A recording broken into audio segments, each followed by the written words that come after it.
Eu contei para vocês a história de uma moça chamada Gladys, eu não me lembro o nome dela, ela é inglesa.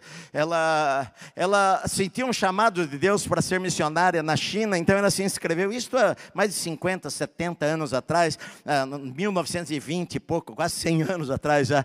E ela se inscreveu numa sociedade, ela mandou o seu currículo, digamos, para algumas sociedades missionárias lá em Londres, falando, eu sinto o chamado para ir trabalhar na China. E nenhuma sociedade de missões a recebeu e a chamou. Então ela pegou e escreveu uma carta para uma missionária que ela ouviu falar na China. E a missionária falou para ela, se você conseguir chegar aqui por seus próprios meios, aqui tem muito trabalho para fazer.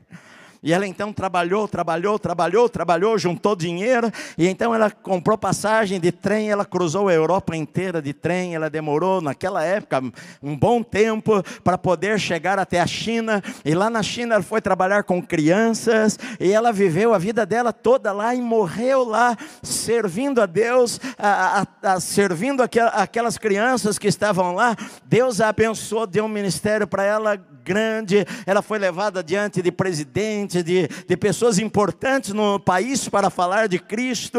E um dia, quando ela já era velha, alguém perguntou para ela sobre o chamado dela, e naquela época era assim, uma mulher, ela não era normal, o homem tinha prioridade nas coisas, numa sociedade mais machista.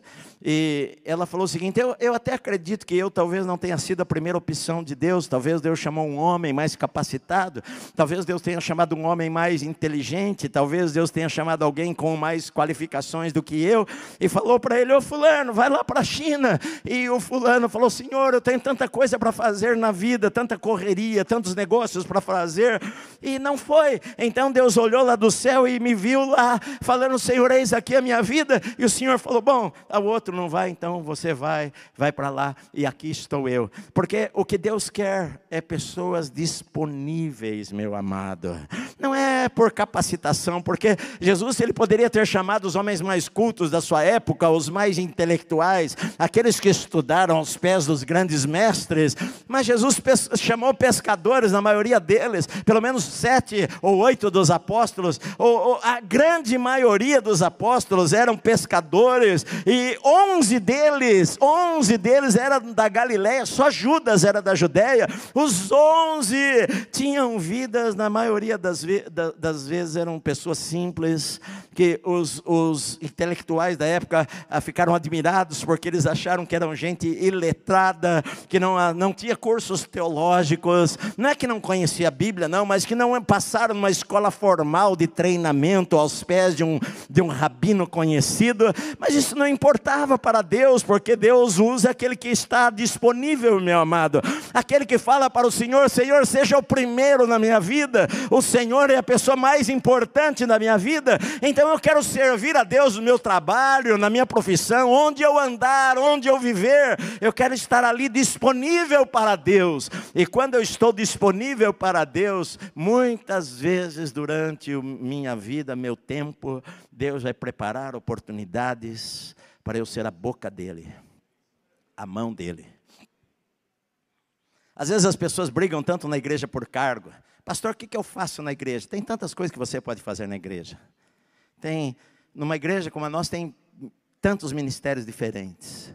Mas ainda que você não achasse um lugar, e que às vezes as pessoas brigam por posições, denominações, que eu quero ser o primeiro, né? Eu quero ser o presidente, eu sou candidato, aí vira um palanque político de briga de pastor, de irmão contra irmão, porque um quer ocupar um cargo maior do que o outro. Queridos, os hospitais estão cheios de gente precisando ouvir uma palavra de Deus, e que estão morrendo, e muitos deles vão para o inferno sem ter tido a chance, ao último instante, de ouvir alguém falar do evangelho para ele. E às vezes as pessoas estão brigando entre 4 paredes, eu quero fazer, eu vou fazer. E há tantos lugares com tanta gente que você pode ser a mão de Deus, a boca de Deus, o instrumento de Deus para abençoar pessoas. Quantas vezes eu já falei isso para você, quantas vezes eu sei que talvez eu tenha sido a última pessoa que aquela pessoa viu antes de ir para a eternidade. Deus, muitas vezes eu orei por pessoas em hospitais e foram curadas, outras vezes eu orei por pessoas em hospitais e elas morreram.